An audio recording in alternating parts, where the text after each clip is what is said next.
My name is Delaney Ashworth, and when I was 16, my family packed up and drove out of Millhaven, Oregon, while I was at swim practice. I came home that Thursday evening still smelling like chlorine, pushed open a front door that had never once been locked in my life, and walked into a house that echoed. No couch. No dining table.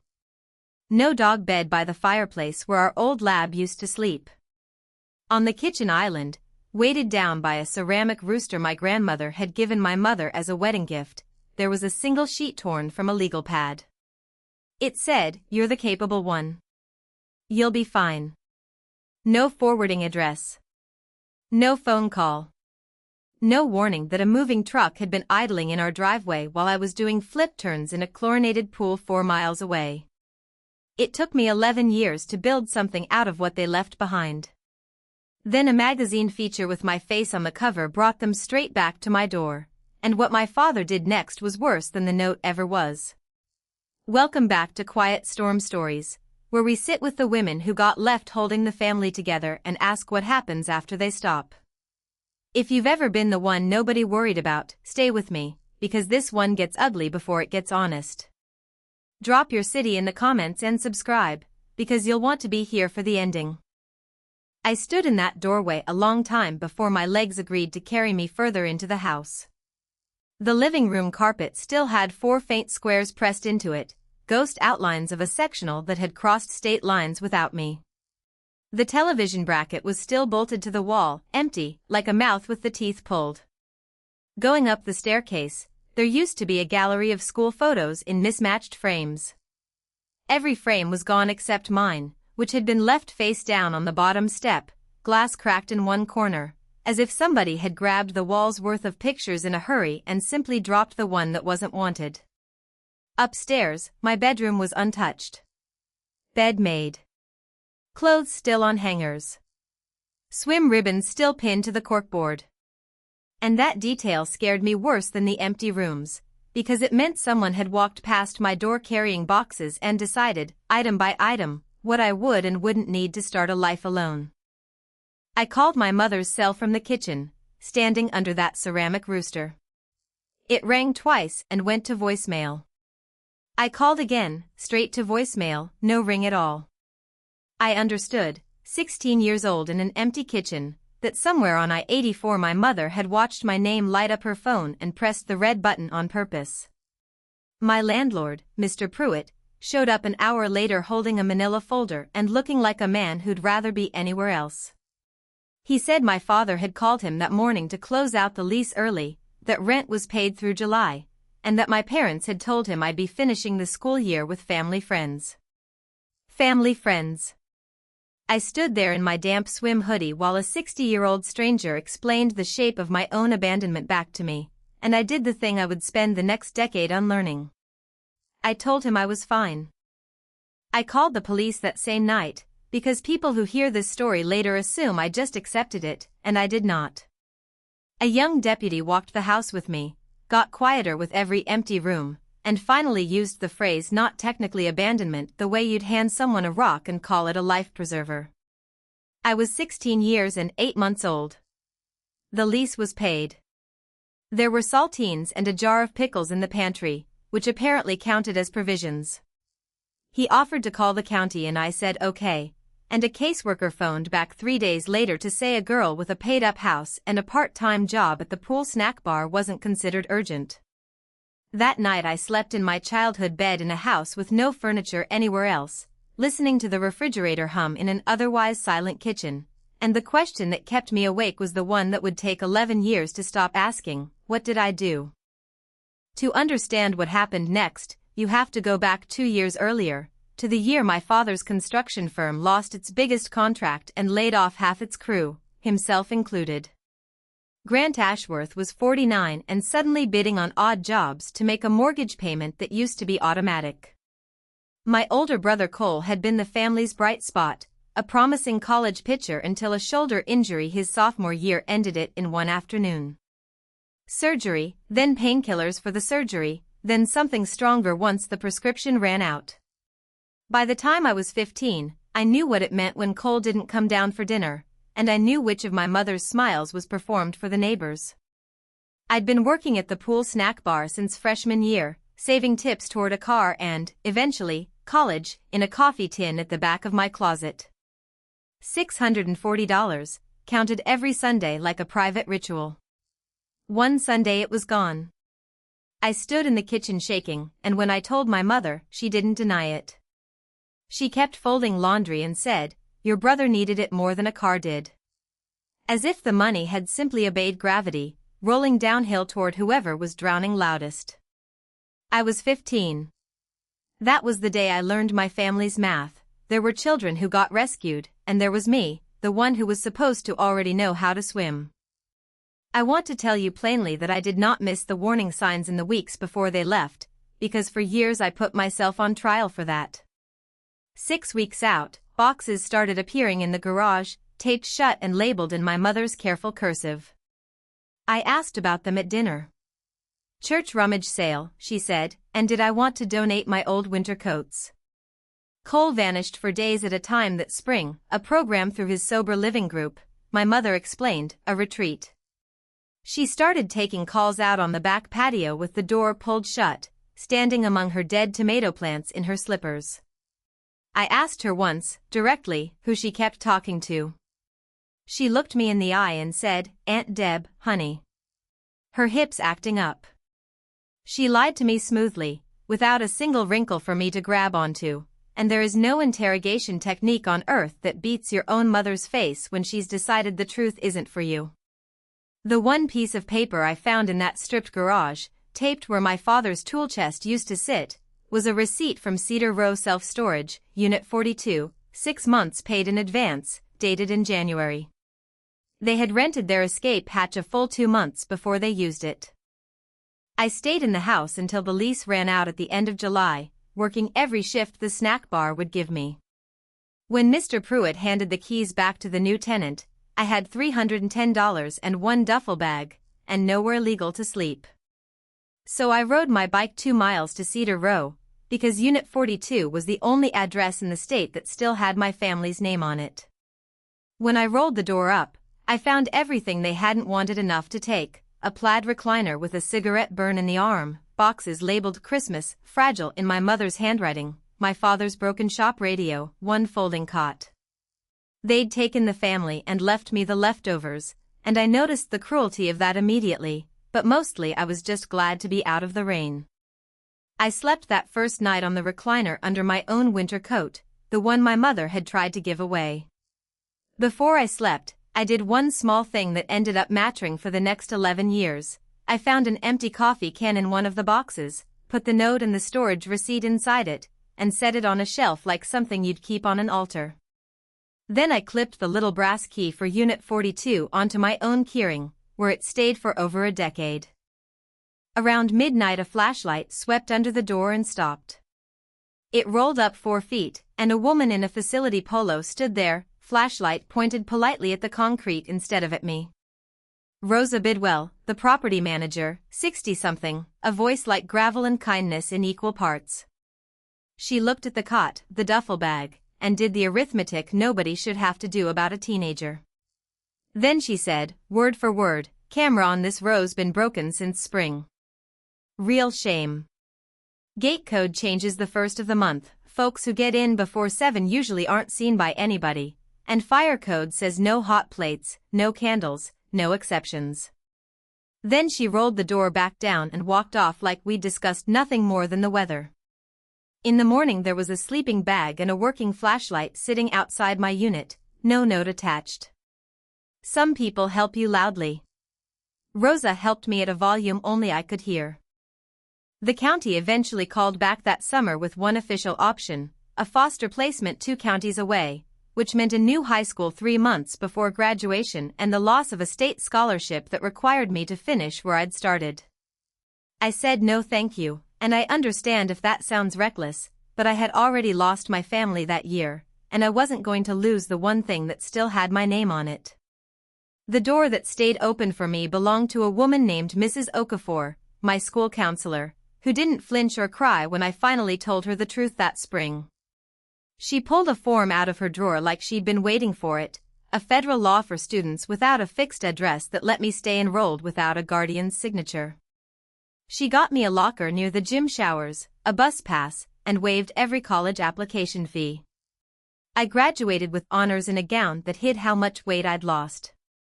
I had 2 seats saved in that gymnasium out of pure stubborn hope, and the only sound I could hear when I crossed the stage was Mrs. Okafor clapping over her head from the faculty row.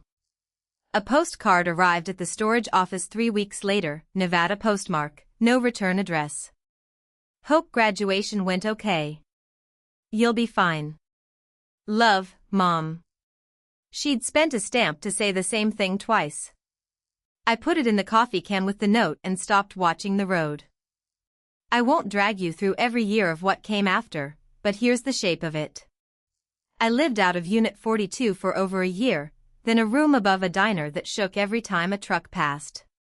Community college classes squeezed between snack bar shifts and a night job doing inventory for a landscaping supply company. When I was 19, my appendix burst on a Tuesday and I drove myself to the ER with the seatbelt cinched tight against the pane, and when the intake nurse asked for an emergency contact, I wrote not applicable and she looked at that box a beat too long, the way Rosa once had. I told myself that was independence. It took years of therapy to call it by its real name. Here's what I noticed instead: hauling pallets at 2 in the morning while my old classmates were at parties. I was good at this. Not just willing, good. I could look at a chaotic, overgrown, neglected property and see exactly the 11 steps between ruin and order, because I'd been training for that my whole life without knowing it. At 22 I found a flyer for a county surplus auction, landscaping equipment, sold as is, cash only, and bid every dollar I had, $1,100, on a battered zero-turn mower and a trailer with a dent shaped like Idaho. That night in the diner parking lot, under a streetlight, I stuck peel and stick letters onto the trailer and named the company Level Line Landscaping, because a level line is the thing you check twice before you trust it, and something in me picked that phrase off a hardware store shelf like it had been waiting there for me specifically. My first client was the diner owner, who took a chance on the girl with the crooked trailer letters because I was the only crew he'd ever hired who left a job site cleaner than she found it. Year 1, it was just me. Year 3, me and 2 guys I'd trained myself. The reviews all said some version of the same thing: shows up, tells the truth, works like she's got something to prove. Then a woman named Priya Nakamura walked into my 2-desk office, put a resume on the counter, and said, "My resume's boring but my work isn't." Within 2 years she was running operations, and she's the closest thing to a sister I have. She's also the one who started what we call Founders Table. The first November we had actual employees, she found out 4 of our guys had nowhere to be for the holiday, and she showed up with a rotisserie chicken and paper plates and zero patience for anybody feeling sorry for themselves about it. It became a yearly tradition. When I was 27 I bought a small house outside Bend with a kitchen that caught the morning light, and the night I signed the papers I sat on that empty kitchen floor and cried for the first time in 10 years. Not from sadness but because an empty room finally didn't frighten me. I knew now that I could stand in one and choose to stay. Life was quiet after that, in the specific way I'd prayed for as a teenager: boring, steady, mine. And then, the January I turned 31, a wildfire tore through a ridge outside a small resort town, and Level Line was one of 3 crews that answered the call for emergency debris clearance and erosion control before the spring rains hit. We worked 18-hour days for 2 weeks. A regional business magazine ran a feature on it that spring, with a photo of me standing next to that same dented trailer, which I still keep in the fleet out of stubbornness. The headline called Level Line a 7-figure land management firm, which was technically true and made me wince. The reporter asked how a woman with 1 auction lot mower ended up running toward disaster sites, and I gave her the line I give my own reflection: "I learned to work like this back when I had nobody." I didn't elaborate, and she didn't push. The article went up online on a Friday. By Sunday it had made its way onto old Millhaven community pages, tagged and re-tagged. That night I was eating dinner alone when a notification lit up my phone, a comment on the article from a name I hadn't seen in 11 years. Sharon Ashworth. So incredibly proud of my girl. Heart emoji. I sat there while my food went cold. The call came the following Wednesday, an area code I didn't recognize, and I answered it standing in my office doorway, which was a mistake, because Priya saw my face change from across the hall. "There's my Delaney," my mother opened, like 11 years had been a commercial break. She talked for nearly 5 minutes straight. Wasn't the article something? Aunt Deb had sent it to her. She'd always told people I'd do something big. "Your father's knees are giving out. He needs a hip replaced and the surgeon's in Reno. Cole's doing so well now. You'd be proud." Not one question about where I'd slept, what I'd eaten, who I'd had to become.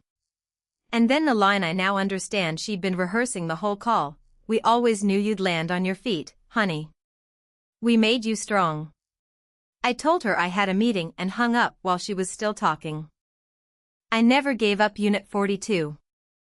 11 years, and Cedar Road drew its fee from my account on the first business day of every month like a tithe I couldn't explain to anyone, including myself. That night I drove out there in the dark, sat down on the same folding cot, and looked at the coffee can the way you'd look at a headstone. I texted my mother one question: "Why did you leave me?" The reply came 20 minutes later.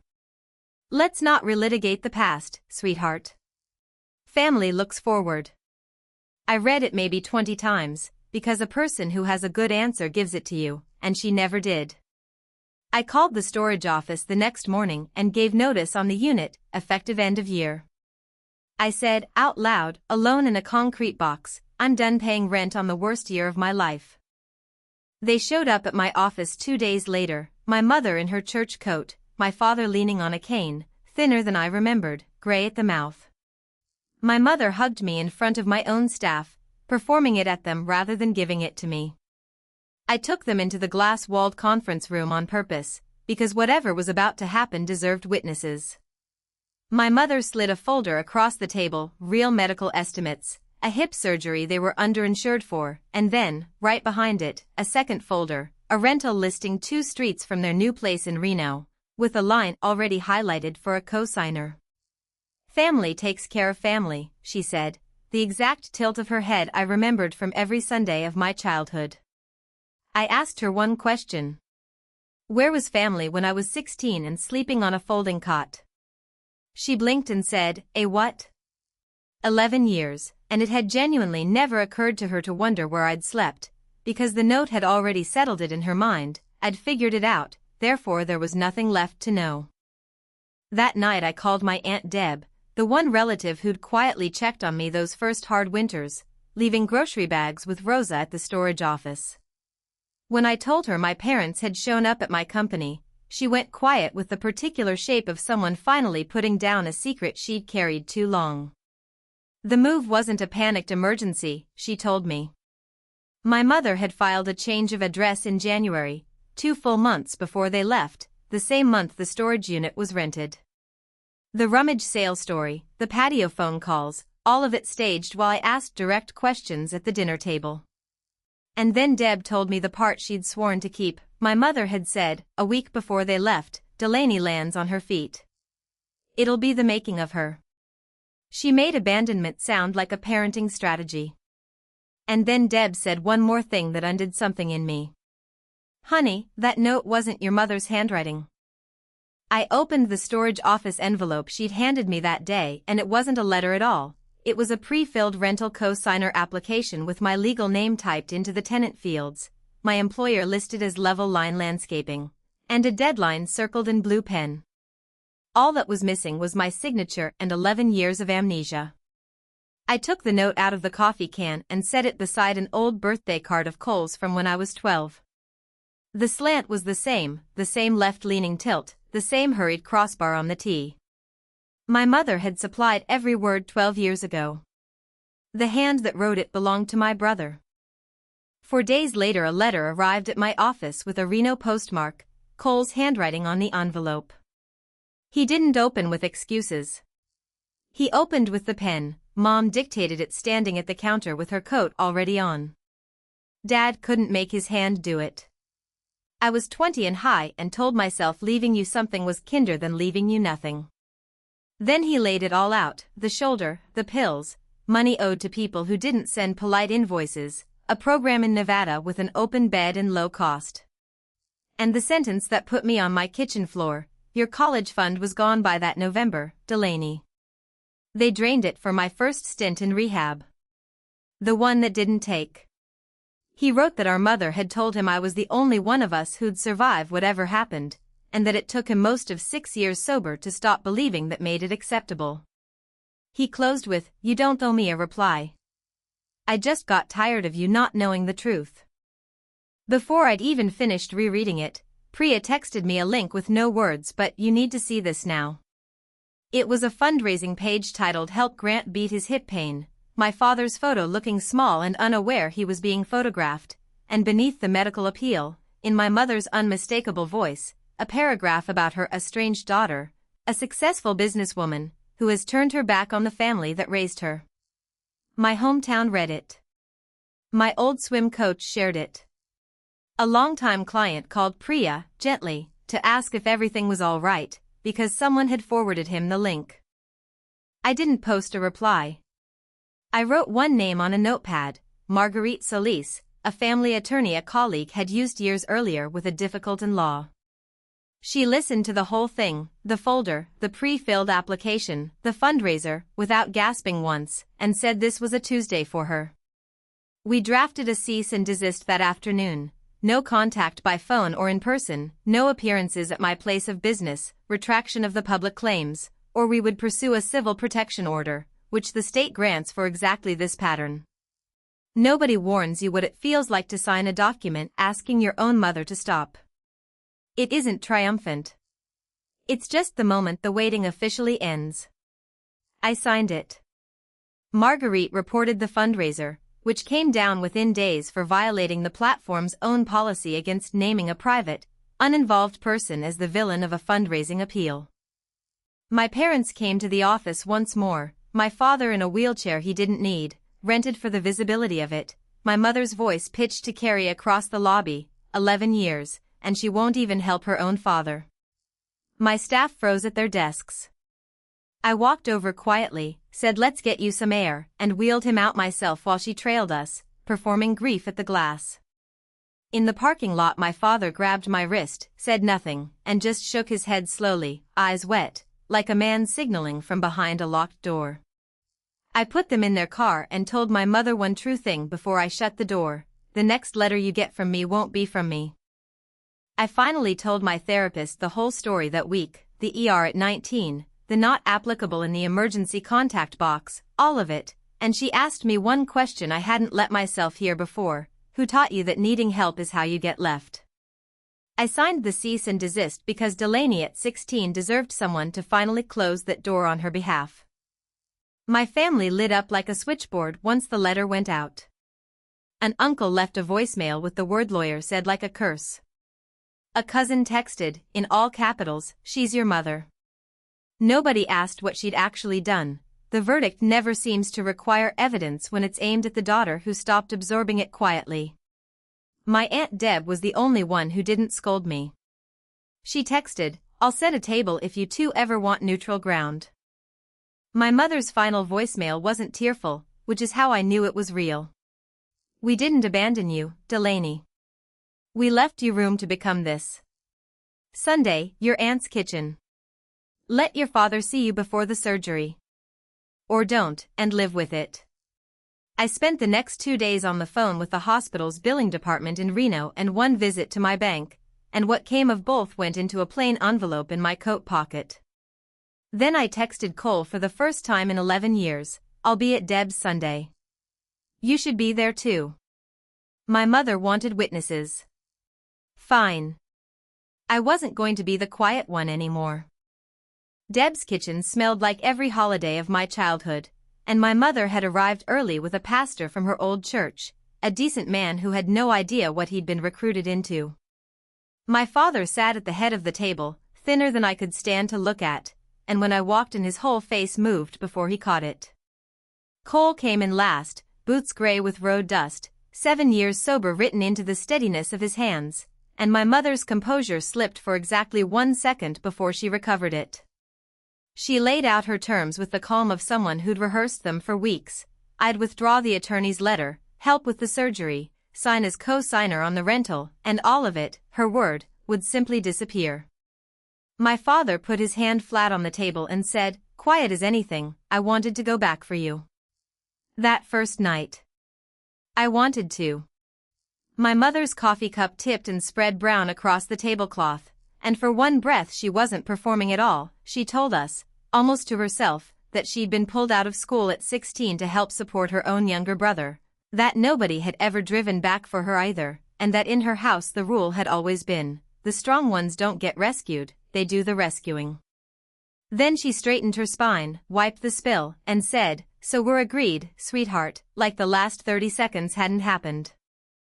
I told the table where I'd slept. Unit 42, the plaid recliner, the sleeping bag Rosa left with no note attached, the box marked NA on a hospital form at 19. My mother said that was ancient history, and I said I wasn't finished, and something in my voice made her actually stop. Then I set the envelope on the table and slid it to my father, a confirmed payment to the Reno hospital, surgeon, procedure, and rehabilitation stay paid in full, his name the sole beneficiary, nowhere near my mother's hands. This isn't me settling a debt, I told them. There's no debt. This is just the difference between us. I don't leave people on the side of the road. My mother rose out of her chair without the tears this time, and said the truest thing she'd ever said to me, you don't need anybody. You never did. I told her that not needing anyone had been her gift to me, and I was giving it back. I kissed my aunt's cheek, put my hand on my father's shoulder, and left through the storm door while my mother was still explaining to the pastor what he'd just witnessed. Cole followed me onto the porch. Is the unit still yours till the end of the year? He asked. I nodded. Let me help you empty it, he said, and I told him to bring gloves. The surgery went cleanly in March. In April a card came to my office in my father's shaky block letters. The nurses said I must be something, thank you, Dad, and I keep it in my desk drawer, and some weeks I open it and some weeks I don't. My mother has kept the silence the cease and desist required, which is the one useful thing her instinct for appearances has ever done for me. That May, Cole drove up with work gloves in his back pocket, and we cleared out what little was left in Unit 42, mostly the folding cot and the coffee can. I took the note out one last time, unfolded it, and Cole offered to shred it. I told him no. I folded it back up and handed him the postcard instead, the one my mother had spent a stamp to say twice. One for each of us, I said, so we remember what we walked out of. He put it in his shirt pocket, and I turned in the brass key I'd carried on my ring for 11 years, and Unit 42 closed behind us for the last time. That November there was one more folding chair at Founder's table, and Priya raised her cup and said, to family, the kind you build. Here's the one thing I know now that I didn't know at 16, it costs nothing to leave the strong one behind, but it costs something to stay, and that cost is exactly how you recognize love when it finally shows up. That's my story, one note in a stranger's handwriting, one brass key carried for 11 years, one Sunday I finally stopped asking why. If you've ever had to figure it out alone, take this as your sign to build your own table and choose, carefully, who gets to sit at it. Tell me where you're listening from, hit subscribe, and I'll see you in the next one.